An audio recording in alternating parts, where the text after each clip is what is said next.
വറഹ്മത്തുള്ളാ. പ്രിയപ്പെട്ട ശ്രോതാക്കളെ, എല്ലാവർക്കും അഭിവാദ്യങ്ങൾ.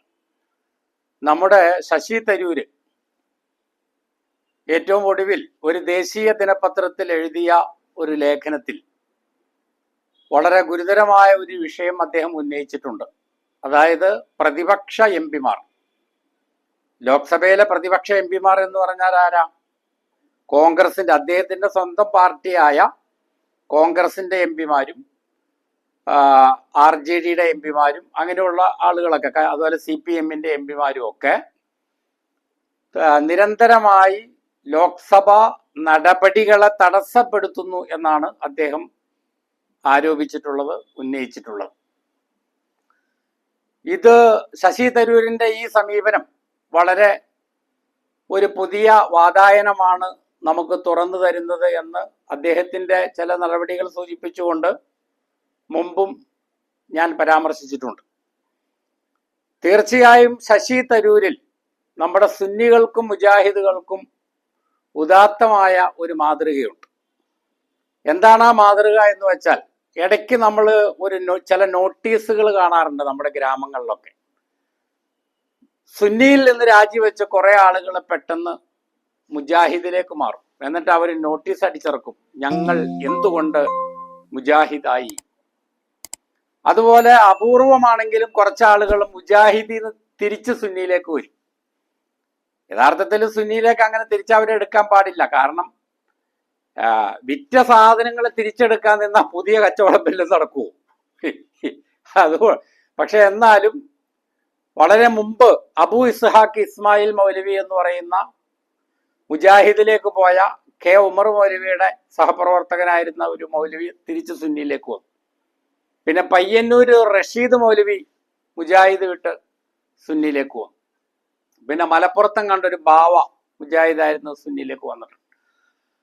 അപ്പോൾ ഇങ്ങനെ വരുന്ന അങ്ങോട്ടും ഇങ്ങോട്ടും മാറാൻ നിൽക്കുന്ന ആൾക്കാരോട് നമ്മൾ പറയേണ്ടത്, ഈ ശശി തരൂരിനോട് BJP പറയും പോലെ RSS പറയും പോലെ ഇപ്പൊ ഇങ്ങോട്ട് വരല്ലേ, അവിടെ തന്നെ നിൽക്ക്, അവിടെ തന്നെ നിന്നുകൊണ്ട് ചില പണികൾ നമുക്ക് വേണ്ടി ചെയ്യാനുണ്ട്, ഇങ്ങോട്ട് പോന്നാൽ പിന്നെ ആ കവാടം അടഞ്ഞു പോകും എന്നാണ് നമുക്ക് പറയാനുള്ളത്.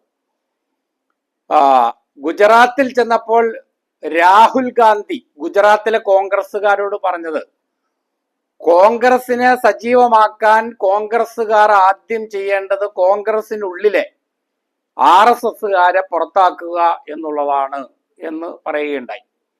അപ്പൊ കോൺഗ്രസിന്റെ ഉള്ളിൽ, അത് നരസിംഹറാവു ഒക്കെ RSSന്റെ നോമിനി ആയിരുന്നു എന്നുള്ളത് തെളിയിക്കപ്പെട്ട കാര്യങ്ങളാണ്.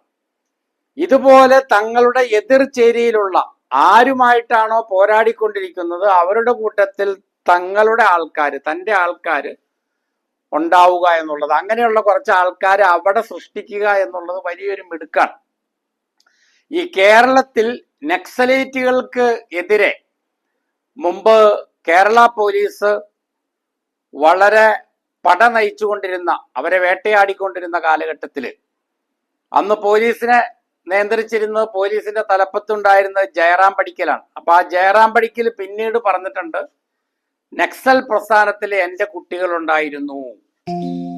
അപ്പൊ നക്സലൈറ്റുകളായി അഭിനയിച്ചുകൊണ്ട് വലിയ നക്സൽ ആക്ടിവിസ്റ്റുകളായിട്ട്, സഖാക്കളായി പ്രവർത്തിച്ചുകൊണ്ട്, സഖാവ് വർഗീസിന്റെ കൂടെ, വെള്ളത്തൂവൽ സ്റ്റീഫന്റെ കൂടെയൊക്കെ വർക്ക് ചെയ്തുകൊണ്ട് തന്നെ ജയറാം പടിക്കലിന് സമയാസമയങ്ങളിൽ പുലിക്കോടൻ നാരായണനൊക്കെ വിവരങ്ങൾ അറിയിച്ചു കൊടുത്തിരുന്ന ആളുകൾ നക്സൽ മൂവ്മെന്റിൽ ഉണ്ടായിരുന്നു എന്നാണ് ജയറാം പടിക്കൽ അവിടെ വെളിപ്പെടുത്തുന്നത്. അതുപോലെ നമ്മുടെ TP സെൻകുമാർ ഇതുപോലെ എന്തോ പരാമർശങ്ങൾ നടത്തിയതായിട്ട് ഞാൻ ഓർക്കുന്നു.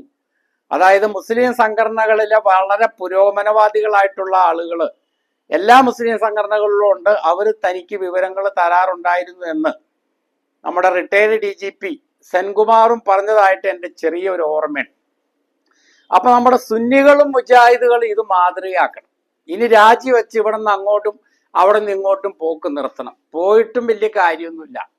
കാരണം ഈ സുന്നികളുടെ മുജാഹിദുകളുടെ അറബി കോളേജുകളിൽ നിന്ന് ഓരോ കൊല്ലവും ആയിരക്കണക്കിന് മൗലവിമാരാണ് പഠിച്ചിറങ്ങിക്കൊണ്ടിരിക്കുന്നത്. അവരെ പുനരധിവസിപ്പിക്കാൻ തന്നെ അവിടെ പോസ്റ്റുകൾ ഇല്ലാതിരിക്കുമ്പോൾ പുതിയതായിട്ട് മതം മാറി അങ്ങോട്ട് ചെല്ലുന്ന ആൾക്കാരെ അക്കോമഡേറ്റ് ചെയ്യുക എന്നുള്ളത് രണ്ടു കൂട്ടർക്കും ഒരു പ്രശ്നമാണ്. അപ്പോൾ ഇതിന്റെ ഉള്ളിൽ നിന്നുകൊണ്ട് തന്നെ എങ്ങനെ പണിയാം എന്നുള്ളതാണ് ശാസ്ത്രീയമായിട്ട് ആലോചിക്കേണ്ടത്. അപ്പൊ അതിനുള്ള വഴികൾ ഞാൻ ചിലത് പറഞ്ഞുതരാം. ഈ മൗലൂദിന്റെ വരികളിൽ മുജാഹിദ് മനസ്സുള്ള സുന്നി മുസ്ലിയാക്കന്മാർ എന്ത് ചെയ്യണമെന്ന് വെച്ചാൽ, ഈ മൗലൂദിനിടയ്ക്ക് തൗഹീദിന്റെ ചില വരികൾ തിരികെ കയറ്റാൻ ശ്രമിക്കുക. അത് മതി. തൗഹീദ് സ്ഥാപിക്കാൻ വേണ്ടിയിട്ടാണല്ലോ നിങ്ങൾ ഈ പെടാപ്പാടക്കപ്പെട്ട് സുന്നീത് രാജിവെച്ച മുജാഹിദിലേക്ക് പോളെ. ചങ്ങായിമാരിൽ നിങ്ങൾ ഇവിടെ തന്നെ നിൽക്കിപ്പ അങ്ങോട്ട് പോലെ. ഇവിടെ നിന്നുകൊണ്ട് തന്നെ ഈ മൗലൂദിന്റെ ആൾക്കാരെ കൊണ്ട് നിങ്ങൾ തൗഹീദിന്റെ വരികളങ്ങ് പാടിക്കും. അതുപോലെ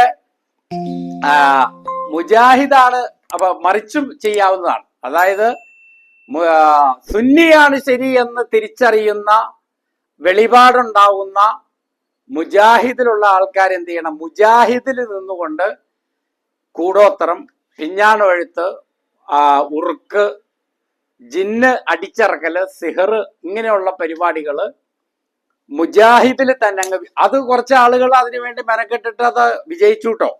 അങ്ങനെയാണ് മുജാഹിദിൽ ജിന്ന് ഗ്രൂപ്പ് അതും ഇതും സിഹർ അതിന്റെ പേരിൽ കലവിലൊക്കെ ഉണ്ടായി. ആ ശ്രമം വളരെ വിജയിച്ചു. അത് നിങ്ങൾക്ക് പ്രചോദനമാകേണ്ടതുണ്ട്. അപ്പൊ ഇങ്ങനെ ഇതിന്റെ ഉള്ളിൽ നിന്നുകൊണ്ട് തന്നെ മറ്റേ കൂട്ടരുടെ പ്രത്യയശാസ്ത്രം, അവരുടെ പരിപാടികളും പദ്ധതികളും നടപ്പിലാക്കുന്നതിന് വലിയ ഒരു പ്രചോദനമാണ് നമ്മുടെ സമകാലിക സംഭവങ്ങൾ വിലയിരുത്തുമ്പോൾ നമ്മുടെ ശശി തരൂര് എന്ന് പറയുന്നത്. അപ്പൊ ശശി തരൂര് പെട്ടെന്ന് കോൺഗ്രസിൽ നിന്ന് രാജിവെച്ച് അദ്ദേഹം BJPയിലേക്ക് RSSലേക്ക് പോയി കഴിഞ്ഞാൽ ഇങ്ങനെ അദ്ദേഹത്തിന് ഇത്ര കാര്യക്ഷമമായിട്ട് ഫലപ്രദമായിട്ട് BJPക്ക് വേണ്ടി പ്രവർത്തിക്കാൻ കഴിയില്ല. അപ്പൊ BJPയുടെ പദ്ധതികളും പരിപാടികളും കോൺഗ്രസിൽ നിന്നുകൊണ്ട് തന്നെ നടപ്പിലാക്കുമ്പോൾ അവിടെയാണ് അദ്ദേഹത്തിന്റെ പ്രവർത്തനങ്ങൾക്ക് കൂടുതൽ മാറ്റു വർദ്ധിക്കുന്നത്. ഇത് സുന്നിന്ന് കാലുമാറി മുജാഹിദിലേക്കും, മുജാഹിദിന്ന് കാലുമാറി സുന്നിയിലേക്കും പോകാനിരിക്കുന്ന ആളുകള് മാതൃകയാക്കണം എന്നാണ് നമ്മൾ പറയുന്നത്. അത് മാത്രമല്ല, ഇപ്പൊ EK സുന്നിയിൽ നിൽക്കുന്ന ആളുകൾ പെട്ടെന്ന് പോയിട്ട് AP സുന്നിയിലേക്ക് ചേരരുത്. അവര് EK സുന്നിയിൽ നിന്നുകൊണ്ട് തന്നെ നിരന്തരം സുന്നി ഐക്യത്തിന്റെ ആവശ്യകത ഇങ്ങനെ ആവർത്തിച്ച് പറഞ്ഞുകൊണ്ടിരിക്കുക. AP ഉസ്താദിന്റെ മഹത്വങ്ങൾ പറയുക EK സുന്നിയിൽ നിന്നുകൊണ്ട് തന്നെ.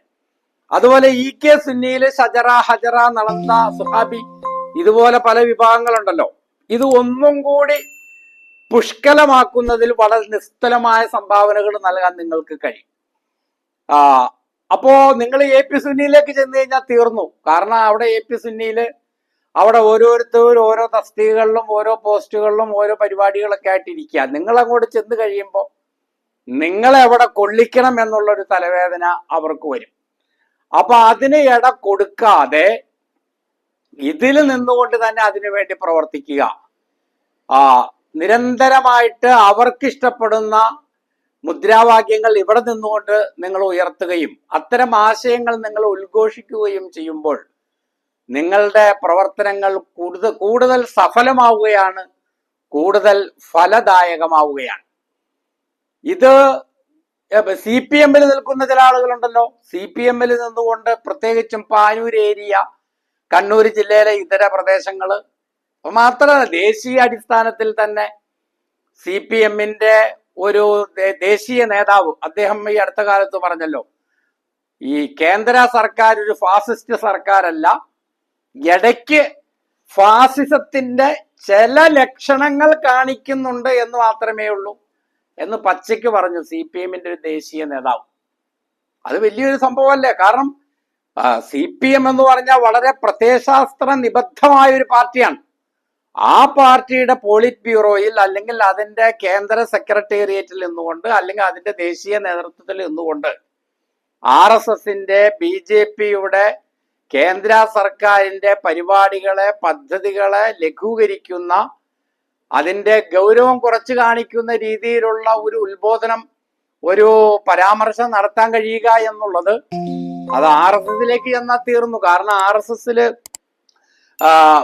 ബൗദ്ധിക് പ്രമുഖുകളുടെ, ബുദ്ധിജീവികളുടെ യാതൊരു പഞ്ഞവും ക്ഷാമവും അവിടെ ഇല്ല. മറിച്ച് CPM-ൽ നിന്നുകൊണ്ട് ആ ദൗത്യം നിർവഹിക്കാനുള്ള ആളുകളെയാണ് ഈ കാലഘട്ടം ആവശ്യപ്പെടുന്നത്.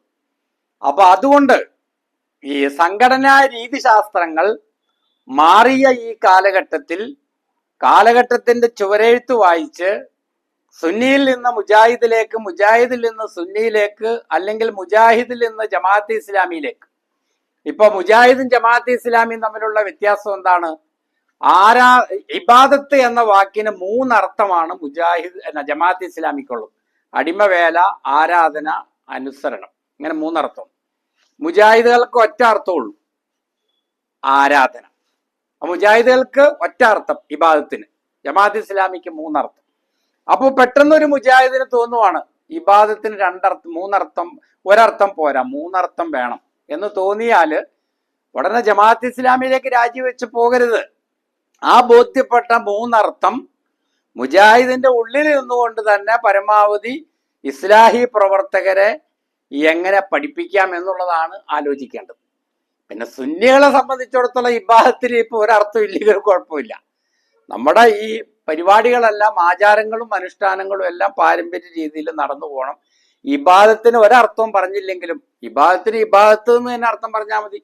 ഇയ്യാക നഅ്ബുദു, അല്ലാഹുവേ നിനക്ക് മാത്രം ഞങ്ങൾ ഇബാദത്ത് ചെയ്യുന്നു, അങ്ങനെ പറഞ്ഞാൽ മതി. ഇബാദത്തിന് അടിമവേല എന്നും പറയണ്ട, അനുസരണ എന്നും പറയണ്ട, ആരാധന എന്നും പറയണ്ട, മൂന്നർത്ഥവും പറയണ്ട, ഒരർത്ഥവും പറയണ്ട. ആ ഇബാദത്ത് എന്ന് തന്നെ അങ്ങ് പറഞ്ഞാൽ മതി. അപ്പൊ അർത്ഥം പറച്ചിൽ കലശലായിട്ട് വരുമ്പോഴാണ് ഈ പ്രശ്നം മുജാഹിദും ജമാഅത്തും മുജാഹിദും തമ്മിലൊക്കെ ഉണ്ടാവണം. അപ്പൊ അതുകൊണ്ട് എല്ലാവരും സ്റ്റാറ്റസ് കോ നിലനിർത്തുക, എവിടെയാണോ നിൽക്കുന്നത് അവിടെ തന്നെ നിൽക്കുക. ഇനി പുതിയതായിട്ട് ഒരു പാർട്ടിയിലേക്കും വരുന്ന ആൾക്കാരെ സ്വീകരിക്കാനൊന്നും ഇവിടെ നേരമില്ല. പന്തലുകാർക്കാണെങ്കിലും സ്റ്റേജിന്റെ പണിക്കാർക്കാണെങ്കിലും ഒക്കെ ഭയങ്കര തിരക്കാണ്. ഇവിടെ SIRന്റെ തിരക്കാണ്. അങ്ങനെ ഒരുപാട് തിരക്കുകൾ കൂടി വരുന്ന ഒരു സാഹചര്യമാണ്.